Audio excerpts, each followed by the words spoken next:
Hey there, YouTube. This is List of Deaths, and I'm bringing you some more Ashes of Creation gameplay featuring the Melee update. If you want more information about games like this, like, comment, and subscribe, and leave the notifications on to be the first to know when videos like this drop. I also stream daily, so if you guys want to come in and chat, go ahead and feel free to join us. Thank you. Take care and be safe. Hello, everyone, and welcome to another live stream day for Ashes of Creation. Super excited to be with everybody today. We have a pretty awesome showcase. I think it's something that the community has been asking for a little while. Actually, I think the last time we showcased some combat gameplay was a year ago. So I just want to go ahead and say that this update is 100% needed. Everyone was wondering, how is this game going to be fluid in combat? Is it going to be action? Is it going to be tab targeting? A game can look nice, but also, have crappy combat. And when the combat isn't really that great, people are going to be turned off by it and not want to play games like this. So, yeah, this update is going to answer a lot of people's questions. Roughly, almost. But I am very excited to show you guys what we have in the works today. I have joining us with me today two of our extraordinary engineers, Adam and Keenan. How you guys doing? Hello, Steven. Doing well. How are you? I am doing very good, running around like a chicken with its head cut off, but otherwise very good. Nice. Keenan, how you doing, buddy? I'm doing good. Glad to be here. Awesome. I'm excited to have you. This is your first stream, I believe, correct? This is my first stream. Very cool. Adam, you've been on a couple ones before this, yeah? Yeah. It's good to be back. Very cool. And then I also have joining us today one of our senior game designers, Mr. Trad. How you doing, buddy? I'm doing great. I'm glad to be back on stream. Welcome back. Very excited to show what you guys have been working on, what the team... I'm not going to lie, every time that they introduce this game and they also leave an update for everyone to look at, rip apart, whatever you want to call it, they always have new people on here. And that's a good sign, because that means there's a lot of people working on this game. Has been working on. I know I probably already said this on the stream, but I'm going to reiterate it here, that what you're about to see is not the final combat in Ashes. This is a portion of the combat systems. Obviously, a lot goes into making combat, right? From a visual effects perspective, from a mechanics and functionality on the engineering side, the design elements and how it synergizes with our class kits and ability systems, the balance of these things, the audio component, the UI. There's a lot that goes into making combat for an MMORPG, and the combat you're going to see today is very focused on one component, actually two components, I'm sorry. The first of which is our basic melee weapon attacks, in addition to our floating text UI. So keeping that in mind, that is the context of today's presentation. Previously, I had decided that I wanted to wait to showcase combat until, until we had pretty much everything done and ready to show. And as time grew, I decided what I wanted to do instead was showcase little portions of each component of the combat system, starting with the basic melee weapon attacks, and then we'll move into, in a later live stream, the ability systems and the class kits. And of course, we're not going to show every class kit and everything that's going to be in Alpha 2. We want some of that to be a surprise, right? They also can't show a majority of the stuff because if it's half finished, people will start to complain about it. So I understand from the point of view of a developer perspective of making it to where, okay, we're not going to show this. We just want to show all the good assets of our game that are mostly completed, and maybe that if we get some opinions on it, we could possibly change, rather than showing something half finished and then everyone be like, oh my god, this game's horrible. But we do want to showcase the work that's been done and the direction that's been taken so that we get player feedback. And personally, playing this, I think it feels amazing. I think it looks great. I'm super impressed continually by our team's talents, as I know a lot in the community are, after having seen the character creator and the weather systems and season systems. There's a very high quality bar that we're setting ourselves up for with Ashes of Creation, and I think it is what the community wants. But it's great to have these touch points where we get your feedback. So focus today is going to be on basic melee weapon attacks. It's going to be on root motion versus split body, the types of agency that's provided to the player while also respecting the weightedness we want from certain weapon groups, and also talking about the UI element and showcasing floating text and the types of customization options that players are going to have. So keep that in mind. That's the context of today's presentation. And when you give the commentary, let's focus on what you like and what you think there could be improvements on from that perspective. So without further Yes, that's because someone with a giant weapon shouldn't be able to just fling it around like it's 3 pounds, okay? Someone with a giant weapon should be slower, sluggish, but maybe hit a lot harder. Stuff like that. I can see it.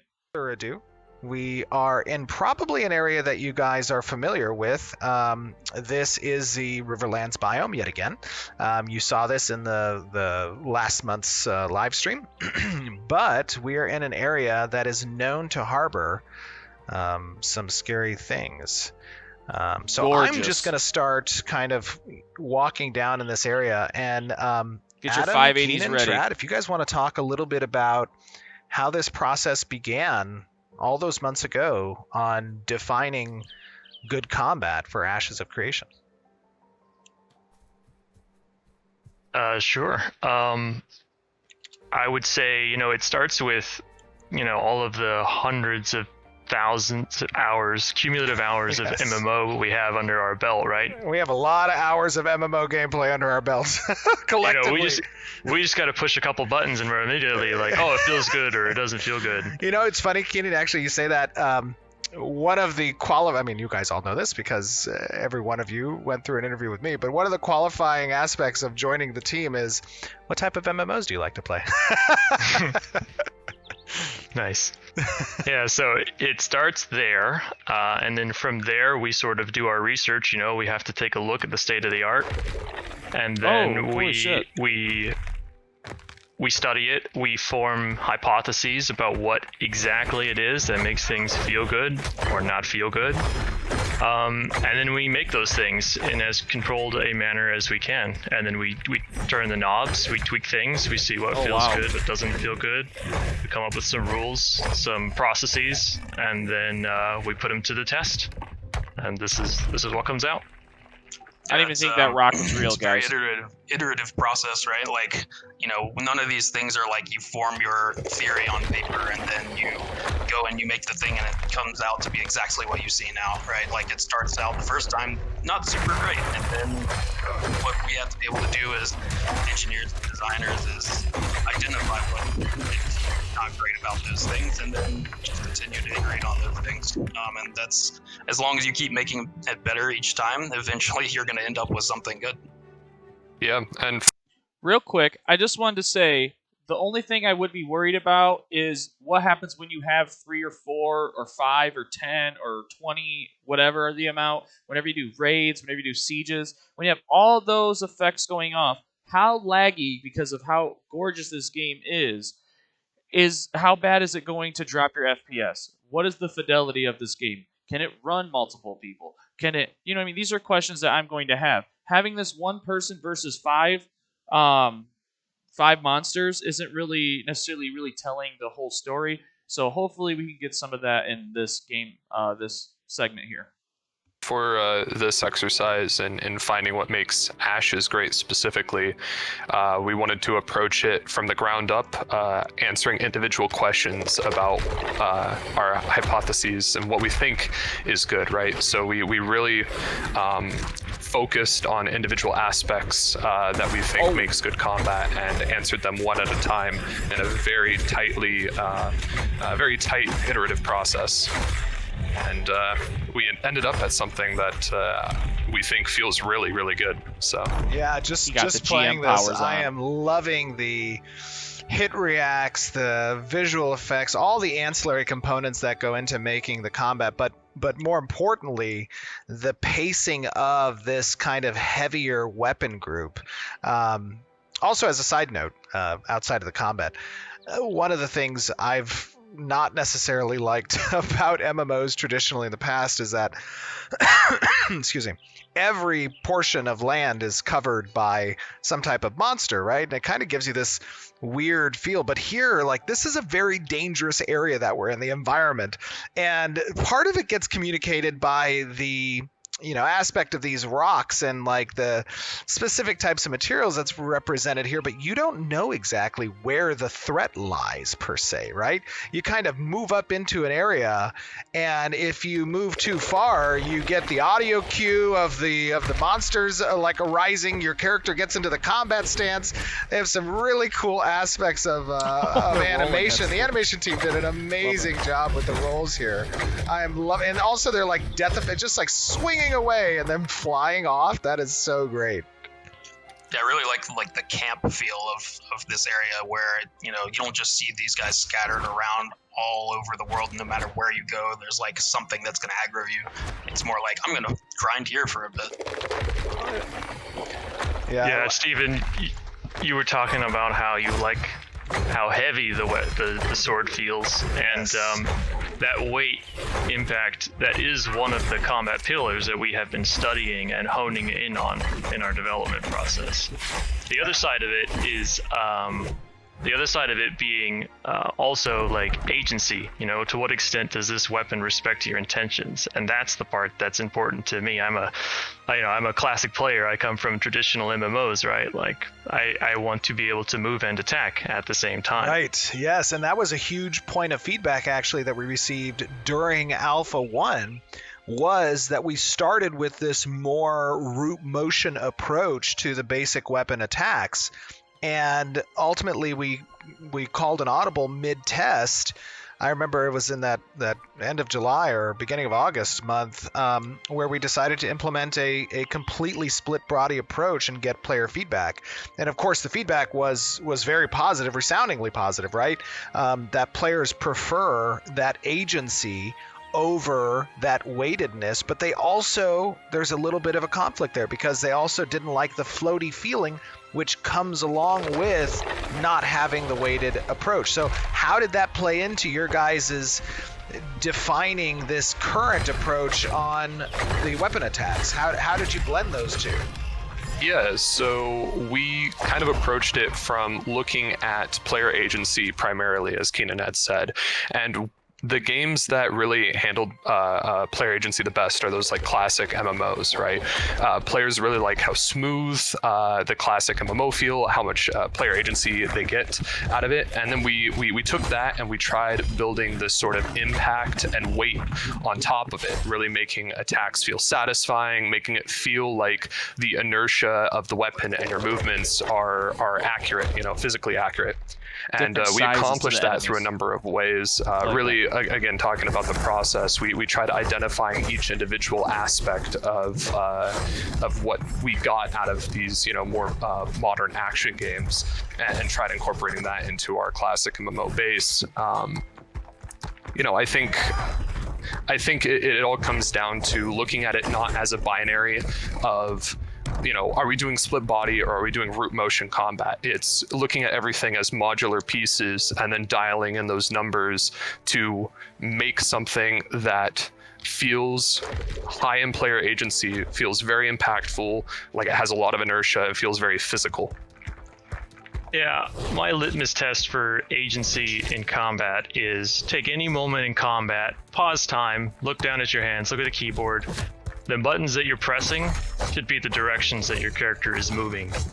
So with these weapons, even though there are little bits of root motion here or there, they're always respecting your WASD input, and I think that's what makes them feel good. I think another thing that you guys did that helps with that is the timing of which that gets registered, right? Like, it's not, at one iteration we had it where it detected what your input was at the beginning of the attack, and that just felt like if I decided to change my mind and go left instead of right in the middle of that attack, it's too bad. It already kind of cued that. And so I think now what you guys are doing is having it happen at like swing time, right?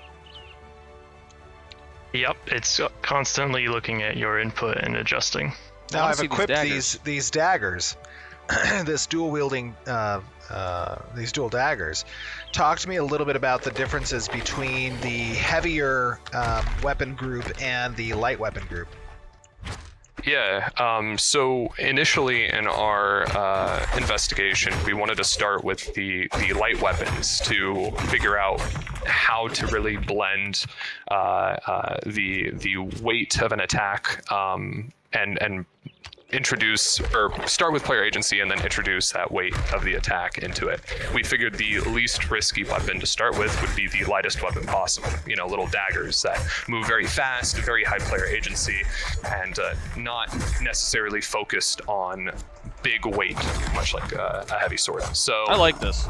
we started with that and tried introducing little bits and pieces here and there, like small bits of root motion to get that nice like dashy feel in when you're attacking, and play into that inertia. I know Keenan might want to talk more about the animation timing sheets we introduced for figuring out these timings that feel good. Yeah, that's part of our process for communicating cross-department is using frame timing diagrams and being specific about how we not only want to animate, but also how we want to move during different frames of the animation.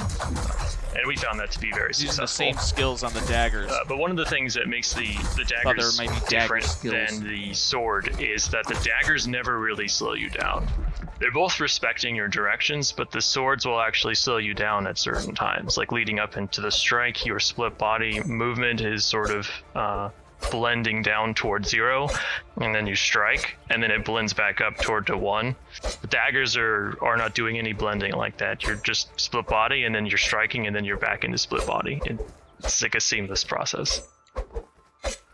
Yeah, I'm just playing with the directionals here. I mean, on the animation team, they did a phenomenal job. I'm loving the kind of foot placement and movement, the strafing feeling on the body there. I know Alexi did a lot of work on the IK as well that we can see, like when you're, kind of stepping up different portions.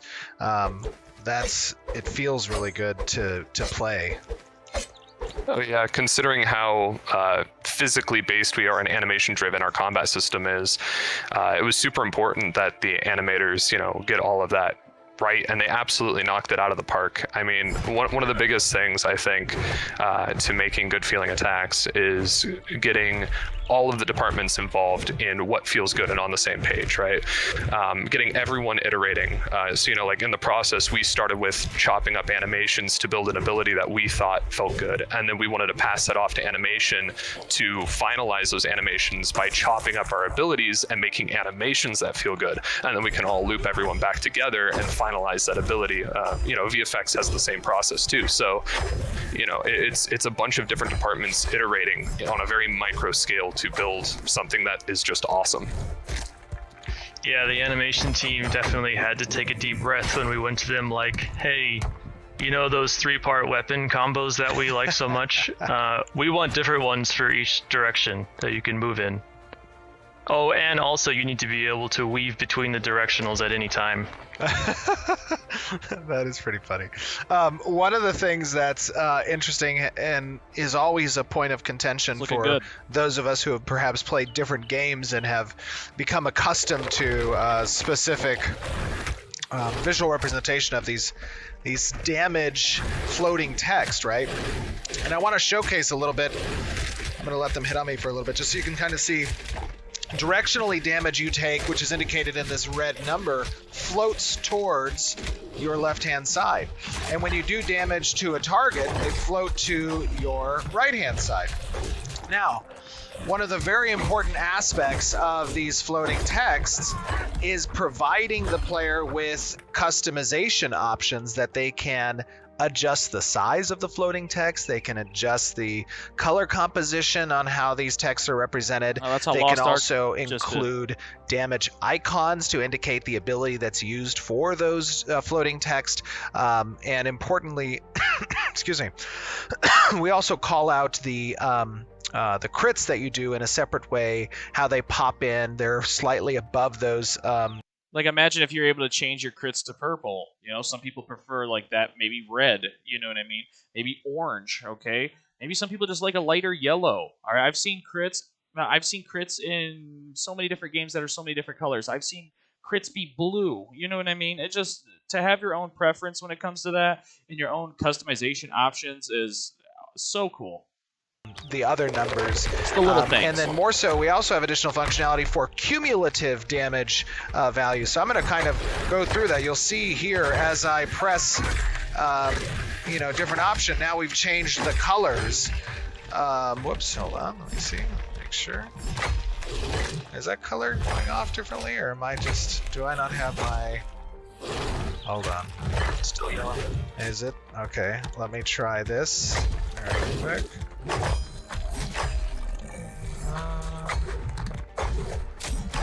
Oh, maybe that's not. Hold on, let me find a different monster. I hope that's working. If it's not, we can show that a little later.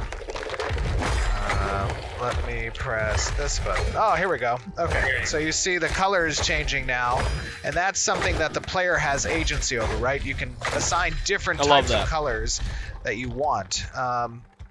That was changing. I think the one I was pressing actually was changing the size. So let me try to change that size again. There you go. You can see that size now is larger. You can showcase XP if you want. You can bolden the numbers a little bit as well. But providing kind of maximum flexibility and character customization, player customization options for these floating text, I think is super important. But I love the way that they feel, that kind of classic, very... The only thing that has me worried is if they're going to make sure every little bit of this game is customized, is you're able to customize any part of this game. How ambitious are they really? Like, is that too much? You know what I mean? With all the seasons, with all the biomes and the mobs and monsters changing colors and so forth. Like, is it A, going to be able to run on a decent computer, and B, are they going to be able to complete this game within the next 5-10 years? Very almost, what were we saying, Keenan? Very vanilla vibe. Oh, yeah. Sometimes the best flavor is just vanilla. They need a lot of people working on this game. Totally. I think they got a bunch, though. Yeah, but the UI team's done a great job on Copium, the guys. functionality for that. Copium and Copium. I think it's feeling pretty good. Yeah, that's very cool. So where are we now when it comes to kind of the spectrum of light to heavy attack options on these basic weapon attacks? What's kind of next for this as we showcase it to the players? Well, I think we've sort of defined our spectrum with the light and the heavy when it comes to agency versus weight versus impact. When you look at the heavy, I think we're close to saying that this is sort of the most we want to compromise agency for weight and impact. And once we have that upper bound, we can sort of play with all of the different intermediate points, right, as we start to build out other weapons. But we have interesting explorations as well in how all of this translates into ranged and also ultimates. We might take the limiters off for ultimates and just see what the coolest things we can make are. Yeah, that's going to be pretty interesting. Another component, by the way, of defining kind of the weapon attacks is also the visual effects side, and weapon trailings, the intensity of those weapon trailings, how they scale based on the type of weapon, the level of weapon that you have, but not just the trailing on the weapon per se, but also the ground decals. Like for this heavy weapon, that first strike, you see that kind of that decal in the ground I love that look. And even on the backswing, like when I hit the ground behind me, it's causing that decal. I didn't even notice that. That's awesome. Yeah, and a lot of that stuff gets down into the really low-level systems details. Like, we want to pass the artists as much information as we can about actual combat ongoings so that they can inform the effects as precisely as they those can. On your screen. Or as precisely as they need to, rather. Yeah, and we really wanted to build on a technical side. We really wanted to build the combat system to, like I said earlier, be as physical as possible. So we have it very animation driven. Everything is handled based on a reference of animation as opposed to like nebulous timings, right? Which allows it to feel very impactful and very responsive. So when you hit the ground decal actually appears on the ground when it should. That's something that may not be seen in other MMOs. So we really wanted to make a big focus on that and focus on the responsiveness. Yeah. One thing I failed to mention, by the way, apologize for that, is actually you guys are seeing the Pyre male for the first time in game. I know we've showed him on the stream before as these character races get further fleshed out, but here you're seeing him in full flesh and blood, so to speak, virtual flesh and blood, I guess, in the game, and that's pretty cool to see. I can't wait for players to kind of get a look at the customization options and the character creator for the this. sheen is crazy for this looking. race. Also, another thing that's really important, I think, is the audio component, and Kat has done a phenomenal job in both the sound design for creatures as well as for the weapon. And actually, you guys haven't seen anything yet because we have a lot in store on that front that I think is going to be pretty cool. And it's all part of the presentation, right? It's all part of what makes combat feel good, is also the auditory component in that. Talk to me a little bit about the capabilities that the audio team has. Real quick, you can see the rock in his weapon. I don't know if you guys noticed this, but because the weapon is facing to the right of him and there's a rock right there to the right of him, you can see the rock image on his weapon. Wow, that just blew my mind. When it comes to accessing combat and the abilities. Yeah, similar to VFX, we plan on piping in a lot of information. That's something we've been working a lot on recently, is tooling for VFX and sound effects, right? It's a super important part, as you said, of the package in order to sell that weight and that immersion in the game. And there's going to be a lot coming online. So I'm really excited to see what we have in store for that. So, yeah. Yeah, I don't know if we'll ever show it on stream, but we're building a sort of singular tool that all of the teams can use to build abilities and tweak them.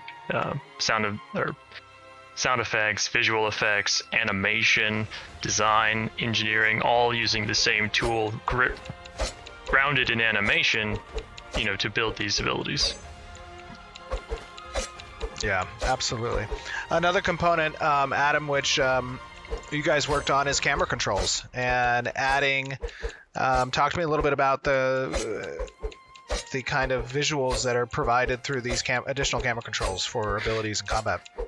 Yeah, so I mean, the word of the day has been impact and weight, right? And a lot of that is sold through what the player sees. We didn't want anything to be nauseating or over the top, and certainly people can adjust it in option settings, but we wanted something that would sell a lot of the weight without being too over the top and too sort of cartoonish, right?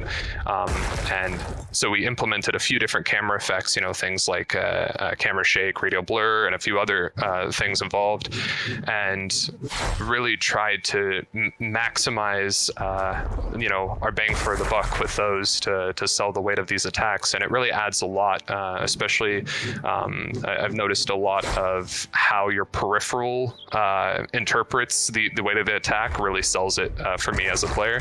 So that's something we've been focusing on, and it's made huge improvements to the feeling of these attacks. Yeah, absolutely. I love it.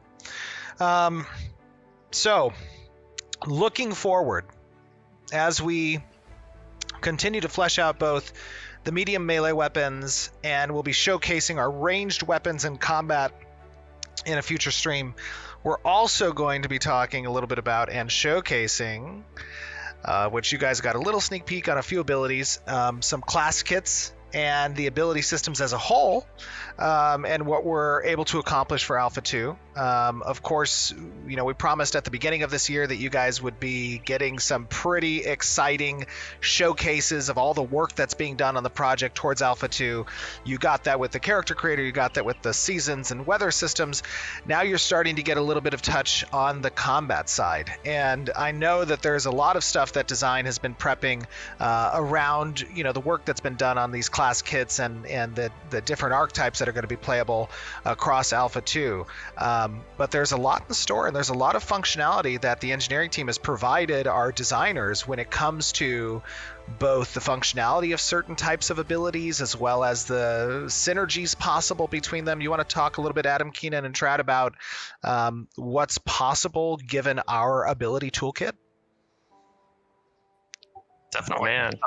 I mean, so this whole, prototype process has been kind of, 2 steps. One of those steps was what, Adam and Keenan were talking about a bit there with, their hypotheses on, what makes good feeling combat, and they've done a great job on that. But the other side of that was also just, coming up with these almost mock class kits. The idea was this might not be the final class, but there will be things that we can take from it that we like, and then get rid of that we don't like, and let's just make something.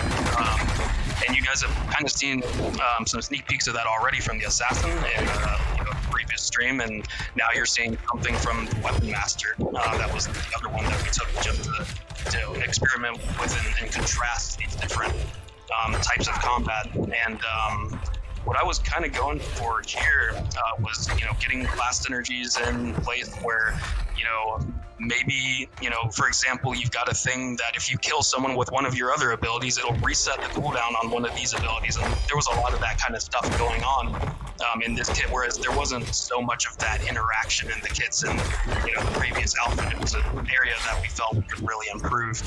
And the good thing about that whole exercise that we did is we came up with a lot of cool abilities. You're not seeing them all here, but they, what it really did for us is it developed our tools, because we realized, we can't do this or we can't do that. And so like the designers and Adam and Keenan here would kind of go back and forth and say, like, designers need to be able to do this particular thing that we can't currently do, and then they would take that and they would make it possible with the tools. So we're really putting our best foot forward here. That way we are going into like the full class design. We're going to have a lot of stuff that we need to hit the ground running. Absolutely. Go ahead, Keenan. I was just gonna sort of build on Trad's point. Like, all of these exercises, or throughout all of these exercises, we're very careful on the ability system side to make sure that when we're adding something new, we make it as modular as possible. We really want to think of these abilities as being made out of like Lego pieces, not being sort of like molded from a single block of clay. So whenever we are trying something and we build something new, that's a new piece that we have to explore and combine with all of the other pieces that we've already made. Absolutely. The other thing that's important, is important probably for players to understand with regards to Alpha 2, is that this is another testing ground, right? Alpha 2 is a test, and in Alpha 2, we're going to represent components of the class kits and the ability system that may not make it to launch, but it is a perfect area for us to kind of get both player feedback as well as for us to log data around its usage, its impact, its feasibility as essentially a component of our class kits, right? We're going to be experimenting a lot with regards to that for Alpha 2. So it's very exciting. Definitely. We're just getting started. Yes, absolutely. Well, guys, this has been a fun stream. I think I really enjoy, obviously, talking about this stuff and showcasing the hard work that you guys are doing, everybody on the team is doing across everyone that makes combat a fun and tactile thing for us to play with. There's a lot that goes into it, but I think the team is hitting it out of the park with these showcases as we show, essentially what our quality bar is for Ashes of Creation. So I want to thank everybody for tuning in and watching. Please make sure, it's very important that you guys give feedback with regards to kind of what you saw today. Okay, this is my conclusion. All right, I feel like they didn't show too much. All right, they showed 2 weapons, They only showed 2 skills. They showed sort of how the animations of the monsters die, how they come to life. I guess my conclusion for this would be that they didn't show a crazy amount in the 30 minutes that they had, but for the 30 minutes that they had and what they did show, it was all pristine. I believe everything that they showed was great. It all ran fluid. The animations seemed to sort of cooperate with each other.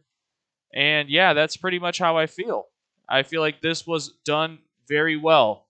I do want to see more things like when he does the whirlwind, does the grass sort of move a little bit? It kicks up the dust. You know what I mean? It probably does. What happens if you use the whirlwind in the water? Does that cause any splashes? You know, little stuff like that. Is that a big deal? Is that a should make it or break it for me? No, not at all.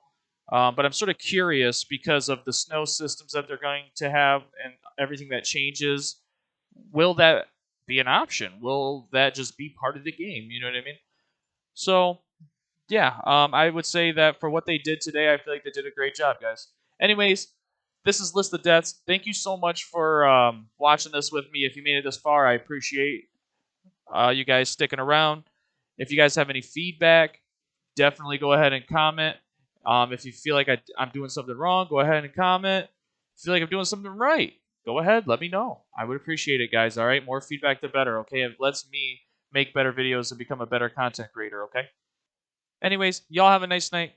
Take care and be safe.